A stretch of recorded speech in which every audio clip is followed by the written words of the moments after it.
Con esto, ya.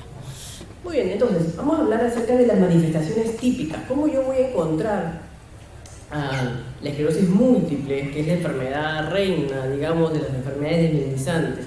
¿Cómo se van a presentar? ¿Ya? Digamos, no es la única enfermedad desmielinizante, pero vamos a hablar de la más importante, pero también más adelante hablaremos de las otras. Entonces, ¿cuáles son las formas típicas? Entonces, tenemos 3 formas típicas clínicas, cómo se va a presentar esta enfermedad. Acá tienen ustedes 3 formas clínicas: la neuritis óptica, que después vamos a desarrollar un poquito cómo es que esto se presenta. Tenemos un síndrome de tronco cerebral y tenemos una mielitis, ¿ya? Entonces, ya sabemos, una neuritis óptica es un problema en el ojo, tenemos un problema de tronco cerebral y tenemos una mielitis, un problema en la médula, ¿ya? Después, obviamente, en el transcurso de la sospecha clínica de una probable esclerosis múltiple, haremos un examen de resonancia, porque tiene que ser resonancia magnética, no puede ser tomografía. Esta es una enfermedad, o estas son enfermedades desmielinizantes que son dependientes de un examen de resonancia. Obviamente tenemos que tener la sospecha clínica, pero son dependientes de este tipo de examen radiológico, ¿no? Y tenemos que tener también un examen de líquido cefalorraquídeo y obviamente un examen de laboratorio que se llama bandas oligoclonales. Muy bien, entonces hablaremos un poquito de la clínica, porque este es un curso de semiología, ¿no es cierto? Ya dijimos, semiología típica, nervio óptico, tallo cerebral y médula. ¿Cómo se presenta en el tallo cerebral? En el tallo cerebral dijimos cómo podemos presentar con un tema en el ojo. También en el tallo cerebral puede haber una cosa que se llama oftalmoplegia internuclear, que hablaremos cómo es esto, qué significa oftalmoplegia internuclear, lo veremos más adelante. Y también por alteraciones de los nervios craneales, porque sabemos que los nervios craneales salen del tronco, ¿ya? Y en la médula a través de una mielitis transversa, pero hablaremos cómo es esta mielitis transversa. No es una mielitis transversa severa.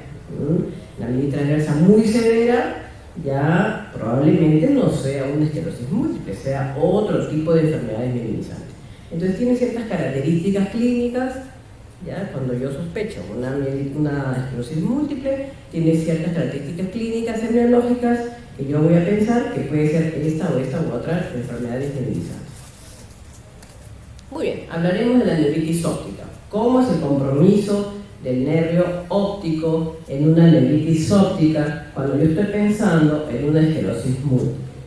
¿Cómo se desarrolla esto? Esto es una neuritis óptica, es una alteración, obviamente, del nervio óptico, y se desarrolla con una alteración del nervio óptico que cursa con dolor ocular, ¿no? Es un problema en el ojo, con dolor ocular del nervio óptico, y que hay una discromatopsia, o sea, hay un problema de los colores, sobre todo del color rojo, ¿no?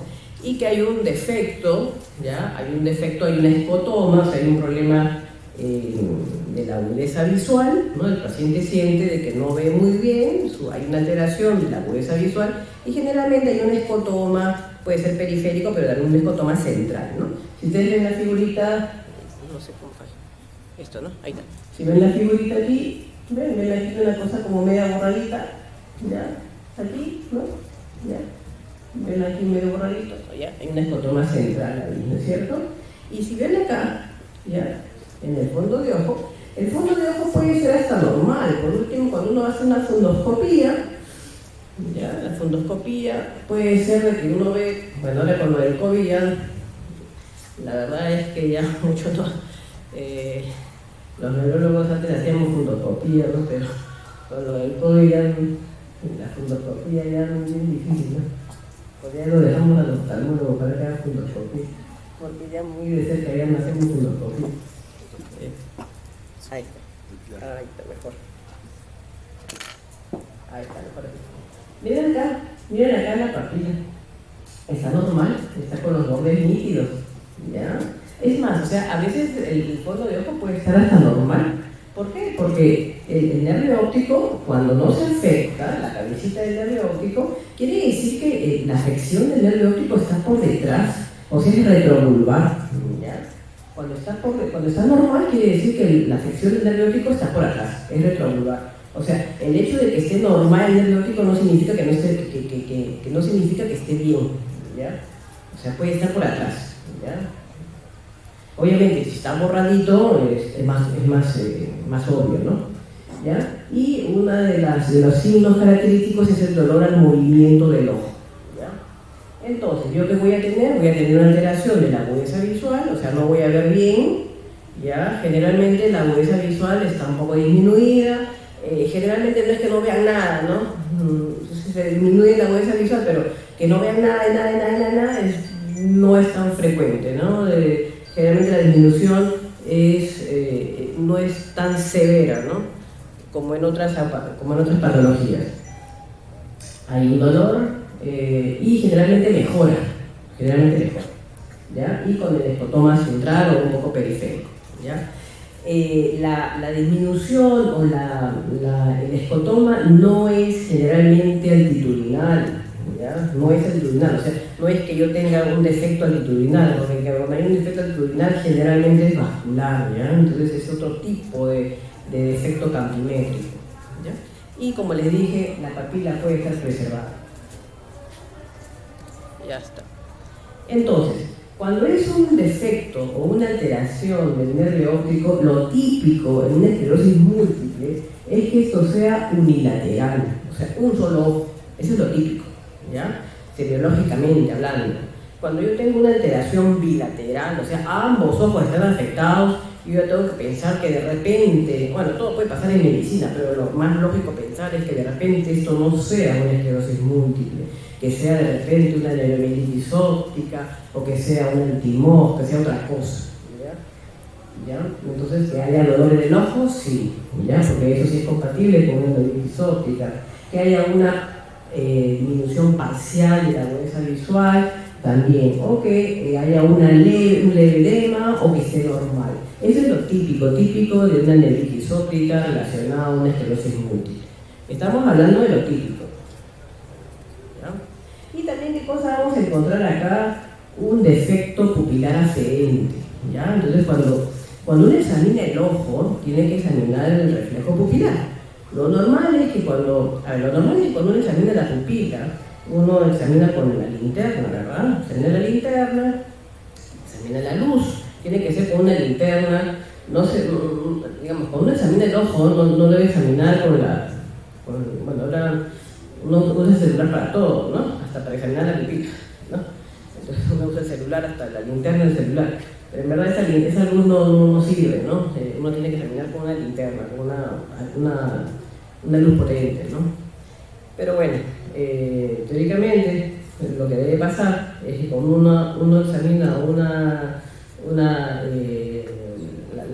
la pupila, lo que debe pasar es la constricción de la pupila, ¿verdad?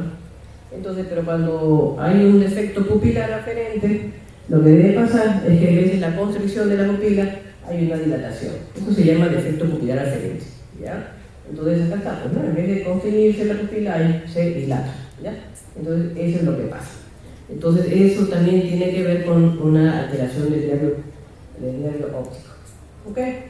Entonces acá hay ejemplos que les pongo igualito, el escotoma central, y si yo hago una resonancia del nervio óptico, fíjense acá, fíjense acá, esta resonancia, fíjense acá esta hiperintensidad del nervio óptico, que está más o menos bien, pero fíjense acá, esta hiperintensidad del nervio óptico, de acá, ¿ya? Está pues inflamado, ¿no es cierto? ¿Ya? Entonces, esto de acá es una neuritis óptica típica, ¿ya?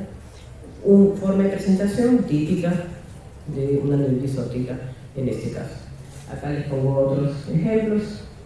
Acá, por lo pronto, no hay borramiento de papila, acá sí está borrado y acá está recontra. ¿Vale? Entonces, de lo típico que acabamos de decir, atípico, o sea, signos atípicos que yo puedo encontrar en una neuritis óptica es que no haya dolor o que hayan exudados, ¿no? Si hay exudados hemorrágicos, si hay severo edema de discos, si hay pues exudados terribles, si hay edema bilateral, pues ya obviamente uno tiene que considerar otras patologías, ¿ya? De repente es una infección bilateral, otra cosa. Y obviamente hay que buscar diagnósticos diferenciales con todas estas patologías de acá. ¿Ya? Ahora, el hecho de que yo tenga una neuritis óptica tampoco quiere decir que ya tengo la enfermedad. ¿Ya? Siempre el hecho de que yo tenga una neuritis óptica tengo que pedir resonancia de cerebro. ¿Ya? ¿Por qué? Porque yo puedo tener una resonancia de cerebro y está normal. Solamente puedo tener una neuritis óptica nada más. ¿Ya? Si está normal, de repente tengo un bajo riesgo a tener una esclerosis múltiple. Pero si tengo lesiones en mi cabeza, obviamente tengo un alto riesgo de tener una esclerosis múltiple. Cerca de un 90% de probabilidades de desarrollar una esclerosis múltiple. ¿No? ¿Ya? Obviamente, acá están las lesiones de esclerosis múltiple. ¿No? Ya. Muy bien. Y eso en relación a neuritis. Pasemos al otro grupo de lesiones. Tronco cerebral. Vamos a hablar del tronco cerebral. Ahora, ya hablamos de neuritis óptica, hablaremos del tronco cerebral. ¿Cómo puede ser la semiología en tronco cerebral? En el tronco cerebral están los nervios craneales. Entonces vamos a ver clínica de nervios craneales.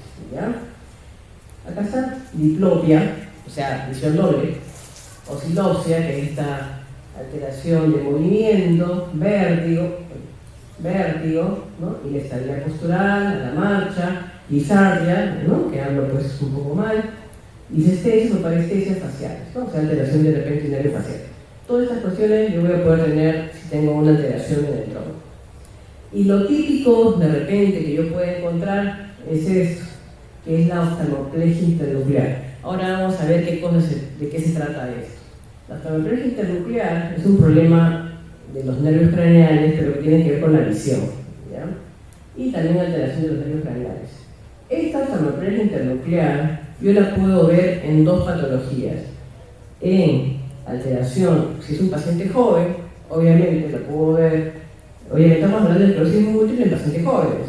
Yo también la puedo ver esta situación en un paciente mayor si tiene una lesión vascular, por ejemplo, ¿ya? Paciente de 80 años si tiene esta cuestión, obviamente voy a pensar en un paciente que tiene un infarto en el puente, en protuberancia. No voy a pensar en esclerosis múltiple, ¿no? Pero si tiene un paciente de 20 años y tiene esta situación en el ojo, lo que voy a mencionar ahorita, cómo se ve esto, tengo que pensar en esclerosis múltiple, no voy a pensar que tiene un infarto. ¿Ya? Vamos a ver cómo se presenta esto. Muy bien, ¿cómo es esto? A ver, la oftalmoplegia internuclear, ¿cómo se evalúa? ¿Cómo semiológicamente se evalúa? La oftalmoplegia internuclear se evalúa cuando uno hace la mirada horizontal, ¿ya? Entonces, esta es la mirada de base, ¿no? De frente, ¿ya? La mirada de frente. Si yo le digo al paciente, porque solamente es con mirada horizontal, ¿ya? Si yo le digo al paciente aquí que mire para la derecha, ¿no es cierto? Mire para acá, mire para la derecha. Mire para la derecha, no hay ningún problema, está bien. Mira los dos para la derecha, no hay problema. Pero le digo acá que mire para la izquierda, ¿no? ¿Qué pasa cuando mira para la izquierda? Este lado derecho, el ojo derecho se queda al medio, ¿verdad? No aduce, ¿no es cierto? Se queda al medio. Y este lado izquierdo, bueno, sí va para el lado izquierdo, pero hace listado. Bueno, acá no se ve listado, pero hace listado, ¿ya? Pero acá lo evidente es que el ojo derecho se queda al medio, ¿ya? Entonces, lo que pasa acá es que el ojo derecho no se mete, no aduce, ¿ya? Entonces, ¿por qué pasa eso? Si ustedes se dan cuenta acá, para que yo haga la mirada conjugada horizontal, tiene que haber obviamente una comunicación entre el núcleo del tercero y el núcleo del sexto, ¿verdad? ¿Ya? El núcleo del tercero y el núcleo del sexto. Ustedes saben que el núcleo del tercero hace el ojo para adentro, ¿no? Y el núcleo del sexto hace el ojo para afuera, ¿verdad? Entonces, esta combinación lo hace a través del fascículo longitudinal medial, que es esto, ¿ya? Esta cinta, ¿ya? Entonces, ese juego, ¿no? Ese juego de hacer este fenómeno se llama mirada conjugada. Y esto se encuentra en la protuberancia, ¿ya? Este fascículo longitudinal medial, bueno, une la protuberancia con el mesencéfalo, ¿no? Pero bueno, entonces, si yo tengo una lesión a nivel de protuberancia, esto es lo que va a ocurrir. Y obviamente, el lado que no se mete es el lado defectuoso, ¿ya? Que en este caso sería el tercero, ¿no? El tercero del lado derecho, ¿ya? Entonces, esta es una oftalmología internuclear, ¿no? Por lesión del fascículo longitudinal medial del lado derecho, ¿ya? Entonces, esto de acá, si uno lo ve en una paciente joven, yo puedo pensar que puede ser una lesión desmineralizante a nivel del puente, yo puedo pensar. Pero si lo encuentro pues, en un paciente mayorcito, yo también puedo pensar que es una lesión vascular, ¿ya? Muy bien. Ok. Ahora, ¿qué más le puedo ver? A ver, esta protuberancia, una lesión aquí, ¿ya? Aquí puede haber una lesión también de áreas craneales, aislada, una lesión del sexto, un poco rara, pero puede haber también una lesión del sexto, ¿ya? Una lesión de hipostesia facial, un poco rara, no es muy común. Yo tengo una parestesia aquí en el séptimo, un poco rara, puede pasar. Pero también hay un síndrome que se llama el 1,5. No es muy frecuente, pero también puede pasar. Generalmente son vasculares, ¿ya? ¿Pero qué significa el 1,5? El 1,5 significa que, si se dan cuenta, miren este ojo de acá. A este ojo de acá, esta es la mirada basal. Basal significa que está viendo de frente, ¿ya? Se le pide que el ojo lo mueva para la derecha. Este ojito mueve para acá. Se le pide el ojo que mueva para la izquierda. Este ojo se queda para acá. Si se dan cuenta, este ojo no se mueve para nada, ¿no? Se queda ahí. Y este ojito del lado derecho, lo único que hace es mover ese pedacito, ¿no? No se mueve para adentro. Entonces, 1,5 porque este está congelado, es 1,5 porque solamente se mueve esa mitadcita. Sí, eso se llama así, 1,5. Entonces, ¿qué cosa dañada acá? Es una lesión típica del puente más la formación paravertebral reticular. Bueno, esta es una lesión de puente también, ¿ya? Entonces, si yo tengo esto, también puede ser vascular o también puede ser desmineralizante, ¿ya? Entonces, también puede ser de ambos tipos, dependiendo de la edad del paciente, ¿ya? Entonces, estos no son los dos síndromes oculares que pudieran verse en un paciente que yo tenga una lesión protuberancial, ¿ya? Muy bien. Entonces,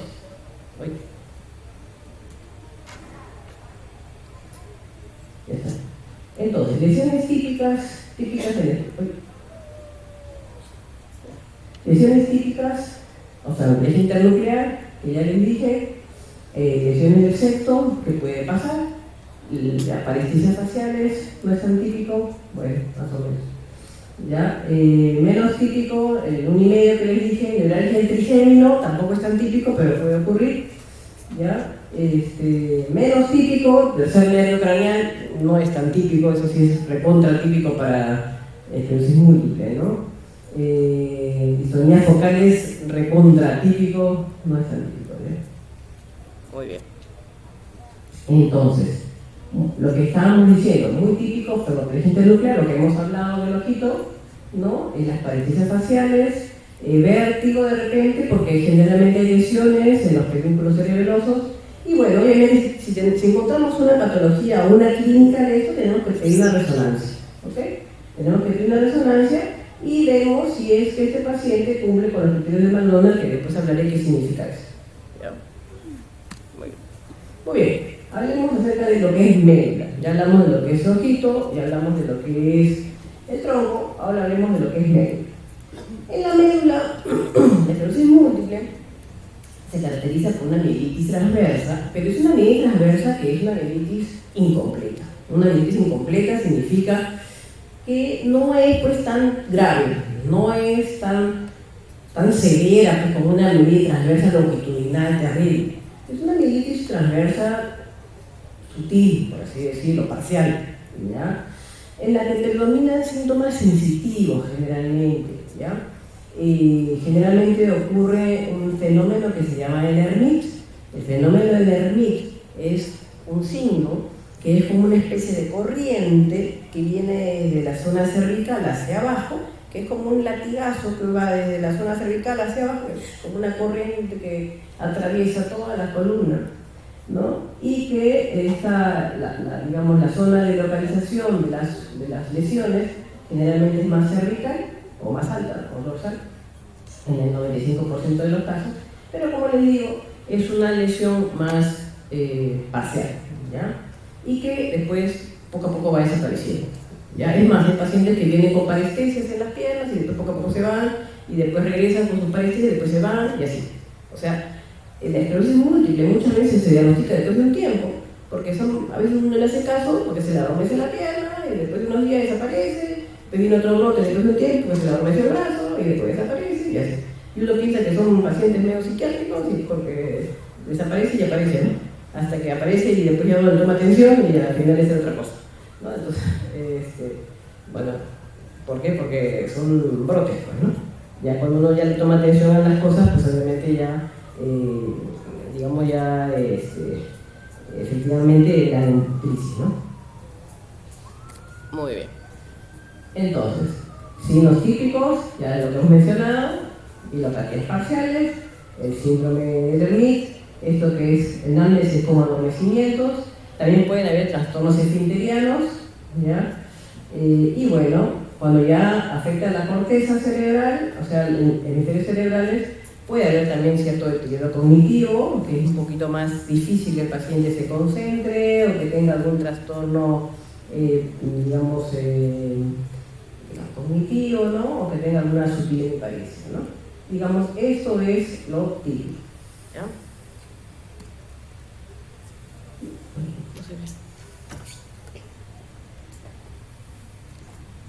No lo capto.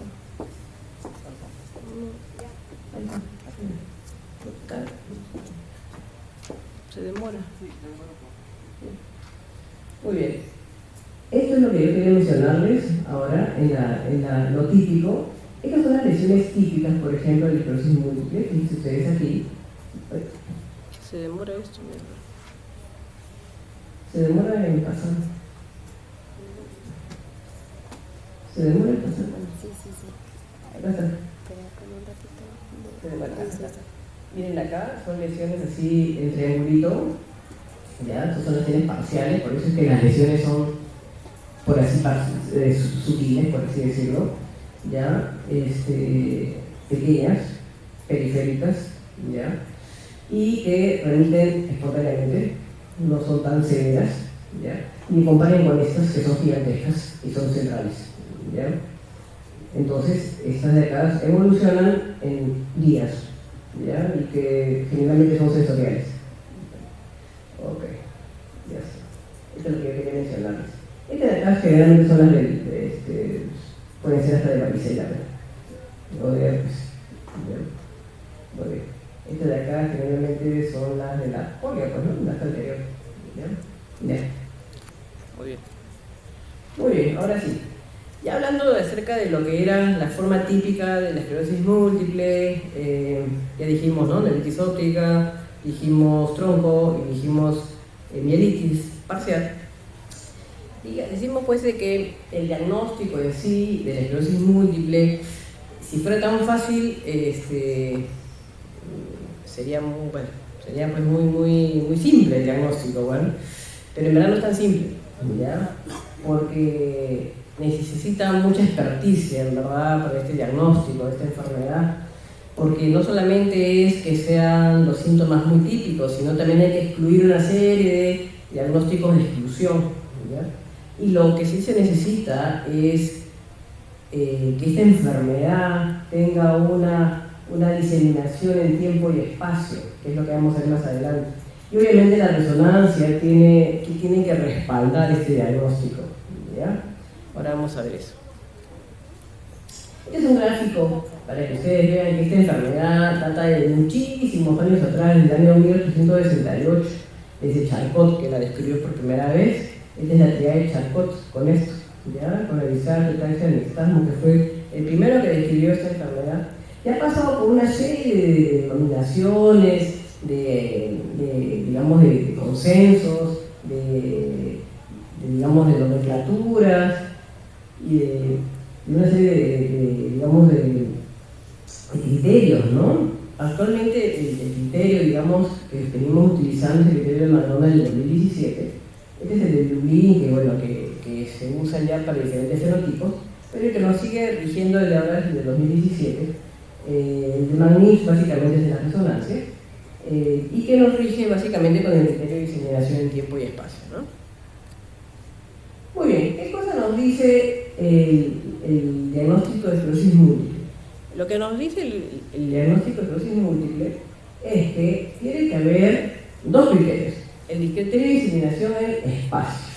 Diseminación en espacio significa que tiene que haber un proceso en dos lugares. ¿Ya? Espacio significa en dos lugares. Por ejemplo, ¿no? Uno en la corteza, o en periventricular, o qué sé yo, pues en fosa posterior, y otro en la médula. O sea, tiene que haber en dos sitios, ¿ya? Y otro en el tiempo. ¿Ya? Y otro en el tiempo. Uno pues, que pudo haber sido en el 2010 y otro en el 2014. En dos momentos diferentes. ¿Ya? Si cumple con estas dos situaciones, ya estamos avanzando bastante. ¿Ya? Entonces tiene que cumplir estos dos criterios. Si es eso, ya. Y excluyendo el resto de cosas, ¿no? Que no sea pues una sífilis, tuberculosis, etc. ¿No? Entonces, esta es la clave de la esclerosis múltiple. ¿Ya? Muy bien. ¿Y cuáles son? Se demora esto. ¿Y cuáles son los criterios de diseminación del espacio? O sea, ¿dónde tienen que estar estas lesiones? Porque no puede estar en cualquier sitio. Tienen que estar en 4 lugares determinados. ¿Ya? O sea, tienen que estar, dijimos 2 lugares, ¿verdad? Ya. De los 4 lugares que tiene que haber, ya, 2 de estos 4 lugares. Periventriculares, estos son los ventrículos, ¿verdad? Ya. Periventriculares, o sea, estos son los ventrículos adyacentes a los ventrículos, periventriculares. Adyacentes, pegaditos a los ventrículos, estos. Yuxtacorticales o corticales, infratentoriales y espinales, ¿no? O sea, en la médula, ¿ya? Puede ser 2 de estos 4, ¿ya? Tiene que haber 2 de estos 4. Y en el tiempo significa que puede haber uno en un momento y el otro en otro momento. O sea, yo me saco una resonancia en el 2020 y otra resonancia me saqué en el 2023 y apareció una lesión en el 2023 que no tenía yo en el 2022. ¿Okay? O que me saqué una resonancia en el 2022 y tengo una en el 2022 también, pero que tiene captación de contraste. Entonces, lesión inflamatoria. Entonces, cumple. O sea, quiere decir, o que tengo 2 imágenes en 2 momentos diferentes, o que tengo una lesión captadora de contraste en el mismo momento. ¿Ok? Entonces, si tengo esa situación, ya pues, cumplo con mis criterios. ¿Ok? Ya está. No sé si me entendieron, pero... Entonces, tengo que tener 2 de las 4 de estas, o tengo que tener 2 lesiones en diferentes momentos, o en el mismo momento puedo tener una lesión captadora de contraste. Si tengo una lesión captadora de contraste, ya cumplí, ¿ya? Porque significa que es una lesión que está captando contraste, que está inflamatoria. Ya está, suficiente. Ya está. Y con eso, en el 2017, que son los criterios que nos rigen actualmente, bueno, pues ya, eso es lo que nos dice McDonald, que cumple, que es lo que les acabo de mencionar, que básicamente son los criterios de diseminación en tiempo y espacio. Okay. Eso es lo que les acabo de explicar. Muy bien, y entonces, con estos criterios de acá, ya, son los criterios que son la clave para el diagnóstico de esclerosis múltiple. ¿Ya? Lo que dije, la diseminación del espacio, la diseminación del tiempo, y que obviamente no tiene que haber otra explicación, ¿ya?, mejor para eso. O sea, han tenido que haber descartado todas las otras situaciones, digamos, de diagnóstico diferencial. O sea, vasculitis, infecciones, todas las infecciones habidas y por haber, porque hay que descartar virales, granulomatosas, neoplásicas, un montón. Todas las diagnósticos diferenciales se tienen que descartar, ¿ya? Entonces, todo eso se tiene que descartar y ya. Si no hay otra cosa mejor que sea compatible con eso, pues obviamente ya, eso es, ¿no? Ya está. Entonces, si yo tengo eso, ¿no? Si yo tengo 2 crisis, ¿ya? Si yo tengo 2 crisis en diferentes lugares, con resonancia confirmada, es decir, tuve mi mielitis, ¿no? Y tuve mi lesión de médula, y tuve mi, qué sé yo, pues mi lesión de tronco, ya pues, ya está. Tuve mi lesión de tronco y mi médula, tengo 2 lesiones, una en mi tronco y otra en mi médula, ya hasta ya no tengo nada que hacer, ya tengo mi esclerosis múltiple, ya no necesito más cosas, ¿ya? no necesito nada más, ya, lamentablemente tengo mis presiones, ¿ya? Tengo un sitio afectado y tengo evidencia previa de otro ataque anterior, en otro sitio diferente, también. Tengo un sitio afectado y tengo otra vuelta, lamentablemente en el mismo sitio afectado, o sea, tengo en el espacio, mismo sitio afectado. Necesito, acá tengo solamente el espacio, nada más. Necesito el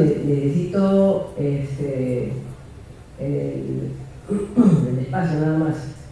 Ajá. Acá tengo solamente el del tiempo. Ya, no tengo, me falta acá. Y aquí, acá lo que tengo solamente es el espacio, acá lo tengo en el tiempo. Entonces esto de acá, por lo pronto, no cumple. Yo tengo que comenzar a buscar acá si es que yo tengo en el tiempo. Y esto de aquí, por ejemplo, si yo tengo unas bandas cerebrovasculares positivas, por eso justamente las bandas cerebrovasculares son importantes. Porque si yo tengo las bandas cerebrovasculares positivas, para eso se hacen las bandas cerebrovasculares en el líquido. Si yo tengo las bandas cerebrovasculares positivas, también eso es un criterio de agudeza, es un criterio de, actualmente se consideran las bandas como diseminación en el tiempo, ¿ya? Entonces, sería como una captación de Carolina, más o menos, ¿ya? Entonces, eso sí cumple como de tiempo. Entonces, si es que lo tiene positivo, perfecto. Si está negativo, no cumpliría, ¿ya? Y si la resonancia, pues lamentablemente no tiene, si las bandas están negativas y no hay ninguna captación de Carolina y solamente tiene esto, no cumple, ¿ya? Entonces tiene que seguir buscando, ¿ya? Entonces, esto de acá es como una ayuda hasta que salga, ¿no?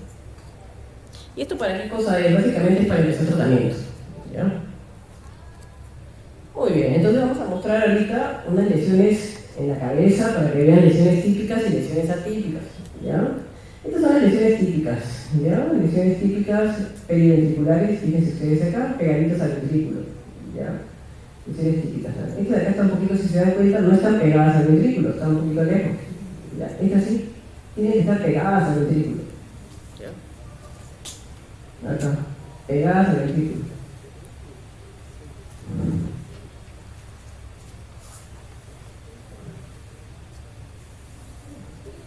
Acá, estas son las lesiones corticales, dicen acá.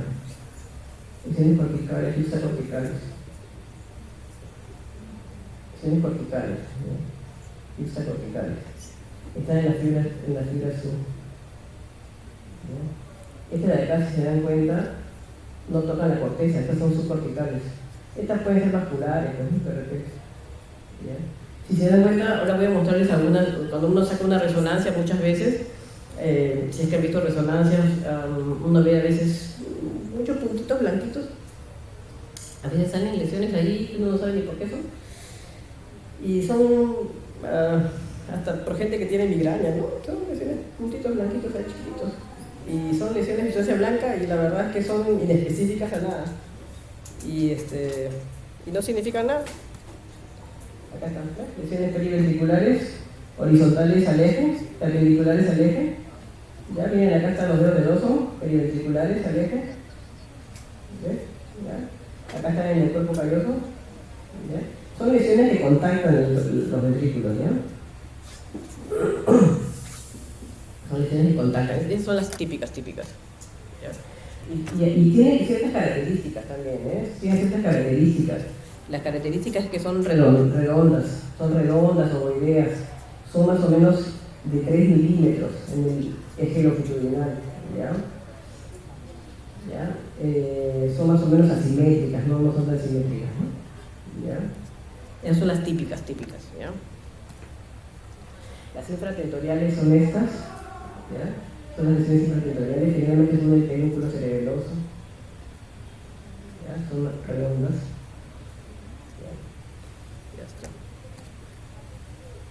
Estas son las resonancias. Generalmente las lesiones de la esclerosis múltiple son chiquitas, y se tienen que ver en ambos ejes, o sea, tanto en el plano longitudinal como en el plano axial, porque a veces uno las ve en el longitudinal y cuando buscan el axial no se ve, tienen que verse en ambos planos, ¿ya? Y son periféricas, entonces no son centrales, son periféricas, ¿ya? Afuera, periféricas. ¿Ya? Acá están, ¿ves? Y son menos de 12 metros corporales, ¿ya? En cambio, las de neuroeventos óptica que vamos a hacer más adelante son bien largas. Son chiquitas. Muy bien. Entonces, ya está. Entonces, ¿qué se necesita? Estos criterios de McDonald en 2017, básicamente esto de las bandas oleoclonales, que digamos fue lo que se ha cambiado. ¿Por qué se hizo que estas bandas contaran? O sea, eso es lo nuevo, ¿ya? Lo nuevo que se creó básicamente es que, digamos, lo que se hizo fue que estas bandas contaran, ¿no? Porque antes no contaban. Se hicieron que contaran para que facilitara digamos, el apoyo de que digamos, de que se hiciera positivo el síndrome clínico aislado, ¿no? Para que ya se iniciara tratamiento temprano. Para eso fue básicamente, ¿no? Para que se iniciara tratamiento rápido. Para eso fue básicamente los criterios de McDonald en 2017, en verdad, ¿no? Porque antes se tenía que esperar que el paciente tuviera otra crisis para que recién se iniciara el tratamiento, ¿ya? En cambio, si ya yo tengo unas bandas positivas, pues obviamente ya cumple un criterio más y ya se puede iniciar tratamiento, ¿no? Ya, bueno, acá está. Y también esto, pues, ¿no? Las lesiones corticales que antes no contaban, ¿no? Y también esto, ¿no? Las lesiones sintomáticas, como la evidencia también de diseminación en tiempo y espacio. Varias cosas que se cambiaron. Bueno, también los criterios de enfermedad progresiva, ¿ya? También hay no solamente la esclerosis múltiple recurrente remitente, hay otra forma que es la enfermedad primaria progresiva, que es otro curso o es otro fenotipo que es peor todavía, que sí es una enfermedad que no es como la recurrente remitente, que tiene brotes y mejora, que tiene brotes y mejora, sino la primaria progresiva es que no tiene brotes, sino que va en forma progresiva inexorablemente, ¿no? Esta enfermedad, digamos, es más catastrófica, ¿ya?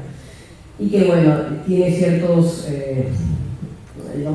diferencias con la recurrente remitente, ¿no? Y que se caracteriza básicamente porque tiene que tener un año de progresión de discapacidad y, bueno, tiene ciertas características, digamos que se caracteriza básicamente porque al igual tiene que tener una o más lesiones en uno de los 4 lugares que ya mencionamos, ¿ya? Y generalmente tiene más lesiones en la médula, ¿ya? Más lesiones en la médula, y también puede tener o no presencia de bandas oleoclonales en la columna, ¿no? A diferencia, es un ejemplo de la comparación entre el recurrente remitente con la primaria progresiva. Empieza un poquito más tarde que la esclerosis múltiple que el recurrente remitente. Está casi igual, en la recurrente remitente van más para mujeres que para hombres, aquí está casi igual. El compromiso es más espinal que la recurrente remitente, como les digo, es más espinal, ¿ya? Hay más atrofia espinal, es un poquito, es peor, ¿ya? Y la respuesta pues en interferones no es buena. Bueno, actualmente hay una mejora con ciertos medicamentos, aunque no es, digamos, hay ciertos medicamentos para esto, aunque digamos no son tan satisfactorios como para el recurrente remitente, pero bueno, hay nuevos ensayos clínicos que se están haciendo, ¿no? Esto es lo que les dije del rol de las bandas oleoclonales, que por lo pronto se están usando actualmente para reemplazar este criterio de diseminación en tiempo, ¿ya?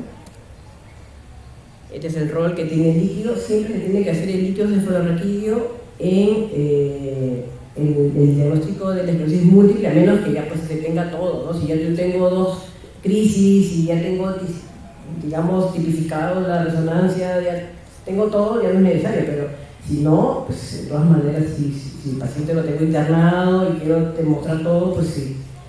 Aquí, por lo pronto, si tenemos al paciente internado, le hacemos su líquido para demostrar que no hay ninguna atipicidad en el líquido cefalorraquídeo. sobre todo para ver el citoquímico, ¿no? Y ver sus bandas, ¿no? Si tengo un líquido atípico, que no tenga pues, muchas proteínas, que no tenga celularidad, que no tenga pues, cosas anormales, está bien hacerlo, ¿no? ¿Ya? Tiene que estar normal, ¿no? Muy bien. Ahora, en niños también puede existir esclerosis múltiple, no es tan frecuente, pero puede existir. Pero también pueden coexistir con otras cosas, con otras enfermedades desminimizantes, sobre todo una cosa que se llama encefalomelitis seminal aguda, ¿ya? Y también con una cosa que se llama antimoj, o sea, hay otras enfermedades desminimizantes que son más frecuentes en niños que una esclerosis múltiple. Entonces, ahí sí hay que tener un poco más de cuidado, ¿ya? Muy bien, vamos a entrar ya a otra situación. Entonces, si yo tengo sospecha, digamos, de cosas atípicas, ¿ya? Ejemplo, colitis óptica bilateral, el que tenga un compromiso severo de lesiones desminimizantes terribles, pues, extensas, ¿no? Hay que destacar otras cosas, ¿ya? Lesiones terribles en la cabeza, tengo que destacar otro tipo de enfermedades desminimizantes, la copolina 4, que es un marcador para hidromielitis óptica, o antimoj, que es otro tipo de enfermedades desminimizantes, ¿ya? Entonces ahora vamos a ver qué cosas atípicas pueden haber, ¿ya? ¿Qué cosas atípicas? Esto lo que hemos hablado hasta ahorita es esto, ¿ya? Lo que hemos hablado hasta ahorita es esto, ¿ya? Que son las presentaciones típicas. Ahora, las atípicas son estas, ¿ok? Las atípicas son que yo tenga una hidromielitis óptica bilateral, que tenga una estomoplegia completa, que tenga una mielopatía terrible, o sea, mielopatía terrible es que tenga una mielitis transversa severa, o sea, que no mueva nada, porque yo les he dicho que hay una mielitis parcial, sensitiva, o sea, que se me adormece un poquito, pero que no mueva nada, no les he dicho, ¿verdad? Que tenga una cefalea, encefalopatía, que sea que esté medio con trastorno de conciencia, o una fatiga terrible. Ya, estas cosas de acá son las atípicas, ¿ya? Entonces, si tengo una cosa de estas, tengo que preguntarme, ¿será una infección? ¿Será una situación de un espectro de mielomielitis óptica? ¿Será una enfermedad vascular? ¿Será una leucodistrofia? ¿Será migraña? ¿Qué será? Será un montón de cosas, ¿verdad? ¿Ya? Entonces, obviamente, la resonancia es importante porque obviamente me va a ayudar a tipificar qué cosa puede ser, ¿verdad? ¿Ya? Muy bien. Muy bien. Entonces, antes de pasar a enfermedades desminimizantes, quiero decirles algo, ¿verdad? La resonancia nos puede ayudar, pero la resonancia también es cierto que nos puede ayudar y nos puede llevar al desvío también, ¿ya? Porque la resonancia, nosotros que los neurólogos vemos resonancia cada rato, también vemos más allá de lo evidente, ¿ya? Y vemos muchas cosas que diagnosticamos, a veces sobrediagnosticamos cosas, ¿ya? ¿Y por qué? Porque vemos pues, un montón de puntitos y le decimos, tiene tal cosa, ¿ya? Y a veces son puntitos que no significan nada, ¿ya? Entonces, ¿por qué? Porque la edad, por ejemplo, nos va a hacer tener señales de sustancia blanca que no son nada específicas, no significan nada y no son importantes, ¿ya? Y es más, hay gente de la población adulta que son normales, hasta 5 o 10%, hay gente que tiene migraña que son normales y no significan nada. O sea, hay señales que son espacios de bicho robado que también son normales y tampoco significan nada. Entonces estamos diagnosticando de repente esclerosis múltiple, la gente que no tiene nada. A eso bueno, ¿ya? Y es muy común sobrediagnosticar esclerosis múltiple. Hay muchos estudios de sobrediagnóstico de esclerosis múltiple en clínicas de esclerosis múltiple. Entonces, hay estudios muy interesantes de sobrediagnóstico de esclerosis múltiple por muchos años, y que no tenían nada, ¿ya? Por ese tipo de resonancia. Entonces, es interesante eso, ¿ya? Por ejemplo, esto, miren acá. Estos puntitos, ¿ya?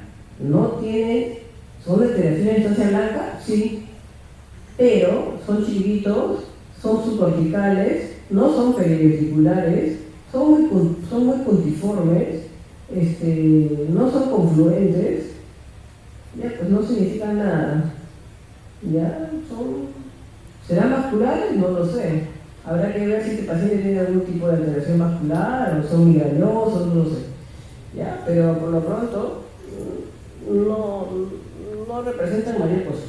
Ya, por eso les digo, habrá que ver esto dentro del contexto del paciente, ¿no? Si tiene este paciente 80 años, bueno, será fumador de repente. Si tiene 20 años, de repente es migrañoso, pues, ¿no? Pero no tiene nada que ver con la esclerosis múltiple, por lo pronto. Muy bien. Hablemos de las enfermedades, porque me han tocado enfermedades desmielinizantes que son un montón. Les he hablado de la más común, que es la esclerosis múltiple, pero hay un montón. Entonces, para hacerles la cosa rápida, la esclerosis múltiple es esta, pero hay otras, ¿ya? Están también las enfermedades del espectro de la diabetes óptica y las enfermedades anti-MOG, que son estas. Están las encefalopatías autoinmunes, están las encefalomielitis, ¿ya? Entonces, pero todas estas pueden imbricarse, todas pueden hacer overlapping, pueden tener una combinación entre todas, ¿ya? Es más, pueden coexistir entre todas, ¿ya? Entonces, es importante tener una integración pues, clínica, laboratorial y de resonancia, ¿ya? Ahora, del espectro, obviamente puede haber, este es el marcador que se llama copolina, puede ser la copolina positiva o copolina negativa, ¿ya? Ahora, yo les voy a pasar unos slides, ya falta poco para que acabe, básicamente de las tres más grandes, ¿ya? Que es esclerosis múltiple, neuromielitis, el espectro de las neuromielitis y el del MOG, ¿ya? Y las características entre las tres, básicamente, cómo diferencia entre las tres, de lo más típico, ¿ya? Ejemplo, estas son características entre las tres, ¿ya? ¿Cuál es el target? En la esclerosis múltiple, la mielina. En la NMO es el astrocito y en el MOG la mielina. En el sexo, obviamente, en la esclerosis múltiple, el sexo femenino es casi el 70%, en la diabetes óptica también y en el MOG también, ¿ya? En la edad, bueno, gente joven, pues, ¿no? Gente joven, en la esclerosis múltiple, las copolinas son un poquito mayores y en el MOG también, ¿ya? En la esclerosis múltiple el curso es relapsing, o sea, es como brotes, en la copolina también, pero también el MOG, ¿no? El MOG puede ser solamente monofásico, puede ser que sea una vez y nunca más, puede ser, es más o menos benigno, por así decirlo, ¿ya? Más o menos benigno, o sea, es el más benigno de todos, por así decirlo. El ataque, generalmente este es el más suave, puede ser. El diabetes óptica es el peor, por así decirlo, o sea, es el que generalmente es el más severo. Y este puede ser mal, pero a veces también puede ser severo. Las bandas, este sí tiene, este no tiene, este no tiene. Y las first line, o sea, ¿con qué se trata? Estos son inmunomoduladores y estos de acá son inmunosupresores, ¿ya? Se trata con inmunosupresores. Ok. Cuando yo leo mi resonancia, ¿cómo tengo que leer mi resonancia? ¿Ya? Siempre cuando leo mi resonancia, tengo que leer al toque, tengo que ver cómo leo yo. Tengo que ver mis lesiones subcorticales, periventriculares, mis filas en U, o sea, las que están cerca de la corteza. Tengo que ver mi cerviz, tengo que ver mis núcleos grises, mi cuerpo calloso, mi tronco, ¿cómo se llama? Mi método espinal. Tengo que ver esto, ¿ya? Hay un signo de la vena central, eso es muy típico en la esclerosis múltiple. Y tengo que ver si este capta o no capta contraste. Y esto que es muy típico, pues tengo que ver también en qué contexto me estoy desarrollando, ¿no? O sea, la demografía, pues si es paciente joven, si es paciente mayor, todo, pues si es paciente fumador, si es paciente obeso, qué sé yo, todo, su historia familiar, si tiene factores de riesgo vascular, toda su paraclínica, ¿no? Las lesiones típicas que ya les hablé hace un rato, pues, ¿no? De las lesiones típicas de esclerosis múltiple. Y esto es lo que les dije del signo de la vena cortical, signo de la vena central, perdón. Miren, acá está la venita, esto es muy típico de la esclerosis múltiple, esta es la vena y esta es la lesión inflamatoria. Si encuentran eso, generalmente es esclerosis múltiple, acá signo de la vena central. ¿Ya? Esto es muy típico del signo, esto es muy típico en las lesiones del pedúnculo medio. Ya está. Igual, seguimos acá, este es el signo de la vena central. Este es el contraste de la esclerosis múltiple, generalmente es en anillo abierto. Esto de acá también, muy típico, es una lesión de la médula, así que capta chiquita, con menos de 3 cuerpos vertebrales. ¿Ya? Y como les dije hace un momento, las imágenes típicas son pequeñas en la esclerosis múltiple, chiquititas, periféricas, bien cervicales, ¿ya? Casi no hay mucha captación de contraste, captan así en triángulo, o sea, son periféricas y en triángulo, casi no hay mucho edema, ¿no? Ya está. Ahora, generalmente las lesiones, las típicas son así. En cambio, en las neuromielitis ópticas son grandotas, son lesiones, son mielopatías transversas gigantes, ¿ya? Pero también se han descrito que pueden así, algunas veces pueden ser chiquitas. Por eso a veces uno se equivoca muchas veces, dice, son chiquitas, son esclerosis múltiple. Pero muchas veces nos hemos quinceado, muchas veces nos hemos equivocado así garrafalmente, porque pensábamos que eran chiquitas y pensábamos que eran esclerosis múltiple, y al final eran neuromielitis óptica. Porque hay un porcentaje también, inicialmente pueden ser también neuromielitis óptica, y a las finales acaban siendo también las cosas. Ya está descrito que 14% pueden ser también pequeñitas, y a las finales son gigantescas. O sea, pueden ser pequeños segmentos, no necesariamente excluyen la posibilidad de ser neuromielitis óptica. Está descrito. Y hay una cosa muy típica, esto sí es muy típico, de neuromielitis óptica, que es la lesión en el área postrema. Acá está. Eso sí se ve en neuromielitis óptica, eso no se ve en esclerosis múltiple. Esto de aquí, el área postrema, es en la parte posterior del bulbo. ¿Y qué cosa me da esa cosa? ¿Qué cosa me da? ¿Qué clínica me da ahí? Me da hipo y me da vómito, náusea, ¿ya? Entonces eso sí lo hemos visto en la clínica, en el piso, pacientes que están con náusea, que están con hipo y todo, ¿ya? Y los confunden muchas veces con un problema gástrico y es problema de bulbo, ¿ya? Acá está, es una lesión en el bulbo acá atrás, y que están con hipo, y que están vomitando todo el día, y es un problema en el bulbo, ¿ya? Y que mejoran pues con sus inmunosupresores, ¿ya? Y es un problema de neuromielitis óptica, mejoran con su corticoide, ¿ya? Ya está. Muy bien, entonces resumiendo, en la médula, ¿cómo podría ser el antimoj, la neuromielitis óptica y esclerosis múltiple? Lesiones extensas de la médula.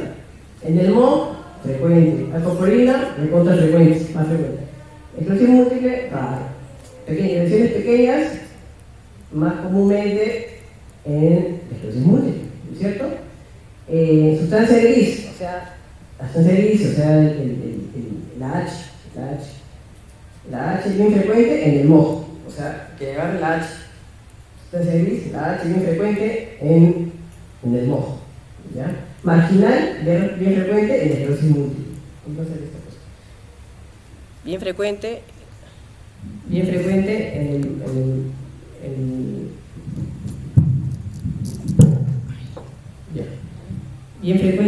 en el esclerosis múltiple, que involucren el cono en el MOG, lesiones múltiples en la esclerosis múltiple y en el MOG, y que tengan contraste en la esclerosis múltiple y en la copoina 4, en el NMO, ¿ya? Y acá están, miren ustedes, acá está lo mismo que les acabo de decir, ¿ya? En la esclerosis múltiple, miren acá, periférico, estas cositas aquí rojitas, ¿ya? Ya está. Y en el MOG, fíjense ustedes acá, que en forma de H, aquí, ¿ok? En forma de H aquí en la sustancia gris, pues, ¿no? ¿Ya? Acá está, ¿ven? Miren aquí, en la H, ¿ven acá? En la H, en la sustancia gris, en la H, ¿ya? Y en la esclerosis múltiple, periférico acá. Y en cambio en la componente 4 todo adentro, todo en el medio y todo horrible, ¿ya? Muy bien, el contraste acá en la esclerosis múltiple, chiquitito, captación nodular. En cambio en la NMO captan así en forma de lente grande, pues, ¿no? Terrible. Muy bien, ya para acabar, en el espectro de la neuromielitis óptica, fíjense acá, captan, como está escrito en la figurita esta, miren cómo captan. Capta básicamente en todo este, en todo este recorrido básicamente de los ventrículos. ¿Ya? Miren acá, igualito al recorrido de los ventrículos. ¿Ya? En donde hay pues la copolina 4. ¿Ya? Miren acá igualito. ¿Ya? En los sitios donde hay mucha expresión de copolina 4. Y por último, el MOG. ¿Ya? El MOG, casi la incidencia es igual de hombre que mujer, ¿no? El inicio es puede haber incidencia igual de neuritis óptica con mielitis transversa, es muy común, y puede haber un overlap con encefalomielitis aguda, ¿no? ¿Ya? Y puede ser el curso monofásico y digamos de tener un curso más o menos benigno. Y para acabar, la neuritis óptica, fíjense ustedes acá, la esclerosis múltiple generalmente es anterior, aquí, así como esto. La copolina 4 es de las peores porque agarra quiasma y puede ser bilateral. En cambio el MOG puede ser bilateral, sí es cierto, pero no agarra quiasma, pero es anterior, pero es bilateral. ¿Se dan cuenta? ¿Ya? Muy bien. Y en las lesiones en la cabeza, entonces sí es cierto, pueden ser bilaterales, puede haber lesiones profundas, lesiones infratentoriales, lesiones bilaterales, agarrar ganglios basales, tálamo, septomeningia, infratentoriales, pueden haber lesiones bilaterales grandes, eso sí es cierto. Bueno, conclusiones, como conclusiones, ¿qué cosa podemos decir? Bueno, que la resonancia obviamente se convierte aquí en las lesiones desmielinizantes una herramienta fundamental, ¿no es cierto? Por lo que generalmente depende mucho pues, en este tipo de diagnóstico, ¿no? Pero obviamente para diagnosticar yo tengo que tener una clínica, tengo que sospecharlo, pero primero, ¿no? Y hay clínica que es definitivamente típica de este tipo de imagen, de este tipo o sea, hay clínica típica y clínica atípica, ¿verdad? Entonces, se requiere no solamente de imagen, sino de un análisis clínico, laboratorial y de exclusión de otras patologías, ¿no?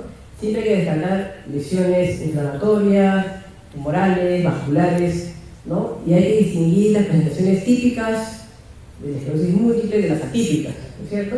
Y sospechar otras patologías desmielinizantes cuando tenemos presentaciones de tipo atípico. Bueno, eso sería todo. Muchas gracias.